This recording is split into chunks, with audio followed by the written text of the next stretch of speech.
Magandang araw po sa ating mga minamahal na kababayan, Luzon, Visayas at Mindanao, sa ating mga kapatid na Muslim. Assalamualaikum warahmatullahi wabarakatuh.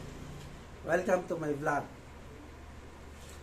Narito na naman po tayong muli para sumagot sa ating mga katanungan. Pero bago yan, pwede po ba akong mag-request? Sa mga hindi pa nagsusubscribe, pwede po bang pakiclick mo ng ating subscribe button. Makikita mo yan sa yung may icon na ako, is bell sa ibaba. Okay? Para sa mga nanonood ng mga vlog natin ngayon, ang talakayan natin ngayon ay tungkol sa K-12. Yes, K-12. Marahil karamihan sa mga magulang, di ba, dyan, lalo yung mga may maliliit na anak na nag-aaral pa lang, ay paulit-ulit natin tinatanong kung kailan ba mawawala ang K-12 or kung talagang aalisin ba ito. Kasi karamihan sa mga inabutan ng K-12, imbis na nasa kolehiyo na yung mga anak nila, nagkakaroon pa ng additional 2 years bago magkolehiyo. Ano nga ba ang mabuting may dudulot ng K-12 sa estudyante at sa magulang? Pag-usapan natin yan. Ito ang aking opinion. Alam nyo, maganda ang K-12. Kung pag-aaralan natin, maganda ang K-12 kasi may nakitang result niyan sa ibang bansa, sa mga kilalang bansa. So, parang tayo, in-apply lang sa atin yan para igaya sa kanila. Pero alam nyo, ilang opinion, para sa akin kasi hindi pa napapanahon ang K-12 na yan. Kasi sabi nga, ano nga, dapat nasa kolehiyo na. Saka, kahit ako yung parang, kahit graduation na ng anak mo, hindi mo naman yung saya. No? Siguro may mga magulang dyan na mapapansin nila yung pag-graduate ng K-12, nag-akit sila sa stage. Parang iba talaga yung pag-graduate mo ng 4th year, aakit ka sa stage, yung saya. Siguro, maano nyo yung kaibahan nung 4th year sa K-12. So, ganun pa man. Ang K-12 kasi, pinairan yan kung saan para magkaroon ng karagdagang kaalaman ng ating mga estudyante. So, yun siguro yung nakita nilang mga pamamaraan. So, wala naman tayong tutol dyan, no? Pero sabi ko tulad kanina, ang opinion ko is hindi pa napapanahon siguro. So, opinion pa lang yan. Pero meron akong suggestion na sana mabigyan pansin din bilang tulong sa mga magulang na kagaya ko. So, ano yung suggestion ko?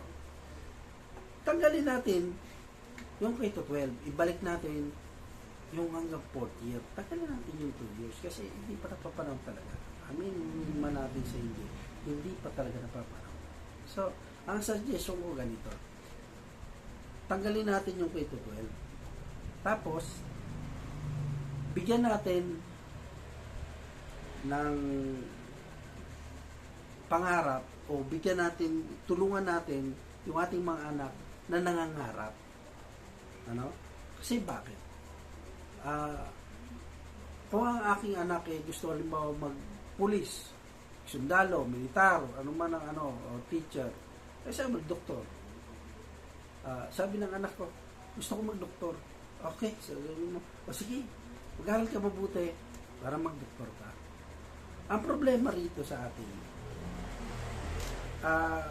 ito ang totoo kasi marami na akong nakausap sa ibang bansa na mga maganda ang katuruan ng Pilipinas kasi sila dito pa nag-aaral yung mga nakausap kong negosyante dun sa ibang bansa. Dito pa sa nag-aaral kasi magaling daw ang Pilipino. Ang problema sa Pilipino, hindi pa-implement daw ng tama. Bakit? Kasi ang subject na ibinigay sa mga 12. Di ba? 12 yung subject na ibinigay sa mga bata. Alam ba ako, magdudoktor ako. Wala naman, yung lahat ng subject na wala naman patungkol doon sa sa gusto kong pangarap, di ba? Gusto magdoktor. Ang sa akin, ang suggestion ko lang, ibigyan natin, tulungan natin yung bata. Gusto ko halimbawa magpulis. Para maging isang magaling na pulis yan, bata pa lang, hubugin na natin, no, sa kanyang pangarap. Kumbaga, suportahan natin yung kanyang gusto. Gusto ko magpulis. Sige, gusto magpulis. Simula pa lang kinder hanggang elementary. Ano yun natin, about sa pagpupulis, kung ano yan. Kasi imagine mo, hindi naman sa pag-ano. Marami ako napapanood dyan na pag mag-ano ka ng warrant, hindi nga halos nila memorize, utal-utal pa yung sinasabi na ikaw ay aming hinuhuli sa salang ganito. Hindi tuloy-tuloy kasi hindi nga nila memoryado. Tapos hindi nila yung alam mong pinaka ng susi ng batas. Ibig sabihin, basta makasuot lang yung uniform, walang kaalaman.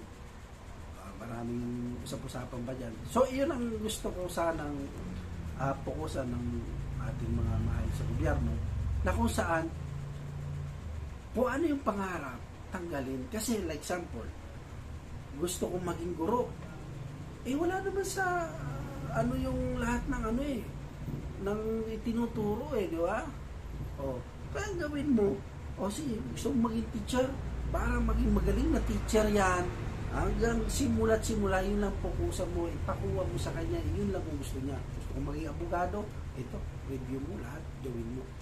Yun ang gusto kong mangyari sana sa hinaharap. Kasi yun lang tama ang nagiging way. Ito gusto ko sanang suggestion din, parang, parang yung TESDA. Actual na itinuturo na natututo ko agad yung tao. Ito yung gusto ko sa pag-aaral sana, yung suggestion ko, sa pag-aaral, na gawin din. Gusto ko magdoktor, maliit ka pa lang, maghawak ka ng statistic, tumingin ka na ng heart. Kasi yun ang gusto niya, okay, ito pala ito, magiging agresibo siya, na makuha niya talaga yun. Kasi maliit pa lang makikita na niya, ito, palagay niyo. Simula elementary, high school, college, palagay mo, hindi magiging magaling yan? Napaka-imposible, di ba?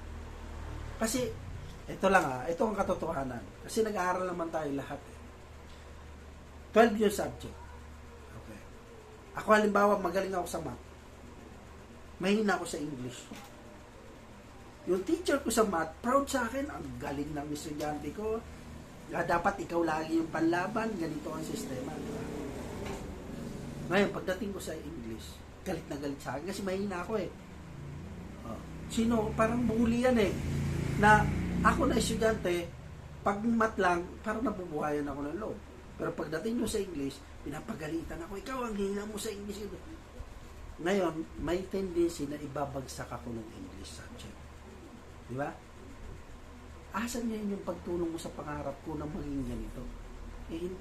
Doon pa lang na ako lagpak na ako parang ayoko na lang mag-aral kasi bakit hindi talaga kaya ang English kahit anong pag-aaral ko lagi akong bagsak, lagi akong pinapagalitan ng teacher ko, di ba?